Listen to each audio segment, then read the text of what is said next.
If you've ever stood in the aisle wondering whether a big-ticket battery is going to actually power your off-grid dreams or just sit on a shelf gathering dust, you're not alone. Most of us have that nagging feeling, spend a chunk of cash on a lithium pack, only to find it's either too small for the weekend cabin, or too complicated to hook up to a solar array.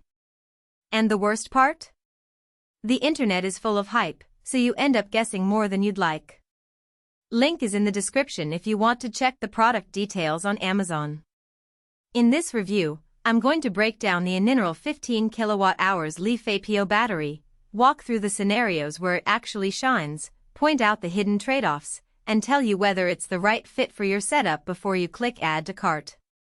First, let's talk about the kind of power we're dealing with.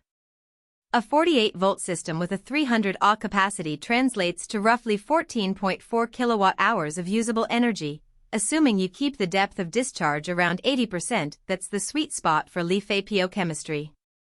For a typical off-grid cabin, that amount of energy can comfortably run a small refrigerator, a few LED lights, a laptop, and a low-draw TV for a full day, even when the sun isn't shining.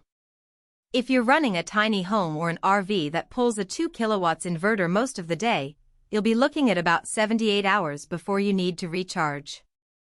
So the first question you should answer is, how much daily load are you planning to support? If your daily draw is under 2 kilowatt hours, the Aninerel pack is more than enough. You could pair it with a modest 400-watt solar array, let the panels replenish the battery during the day, and still have a comfortable buffer for evenings and cloudy periods. This is exactly the sweet spot for folks who want a simple, reliable storage solution without diving into massive bank installations. On the other hand, if you're thinking about running multiple air conditioners, a full kitchen, or a workshop with high-draw tools, you'll quickly find the 15 kilowatt-hour rating limiting. In that case, you either need to add another battery in parallel or look at a larger capacity system from the start. The takeaway? This battery is best suited for moderate, predictable loads. One of the biggest selling points of the Aninerel model is the built-in 16 series, 200Ah BMS that includes both CAN and RS-485 communication interfaces. For people who love to monitor their system, this is a genuine advantage. You can hook the battery up to a compatible charge controller or a home energy monitor, and get real-time data on state of charge, temperature, and health. In practical terms, that means you'll know exactly when the battery is nearing its safe discharge limit and can shut down non-essential loads before anything gets damaged. I've seen this kind of visibility make a decisive difference for homeowners who are new to off-grid living. It removes a lot of guesswork and gives confidence that the system isn't being overstressed. Now, let's get into the nitty-gritty of installation. The unit is a single, sealed enclosure that weighs around 300 pounds. That makes it a heavy, but still manageable, piece of equipment for a DIY installer. The terminals are clearly labeled, and the included wiring kit has the right gauge for the 200Ah max discharge. However, the BMS ports require a bit of extra wiring. You'll need a CAN-compatible device or RS-485 to USB adapter if you plan to log data on a laptop. For people who are comfortable pulling a few extra connectors, this isn't a deal-breaker, it's just an extra step that you need to account for in your time budget. One practical weakness that surfaces in real-world setups is heat management.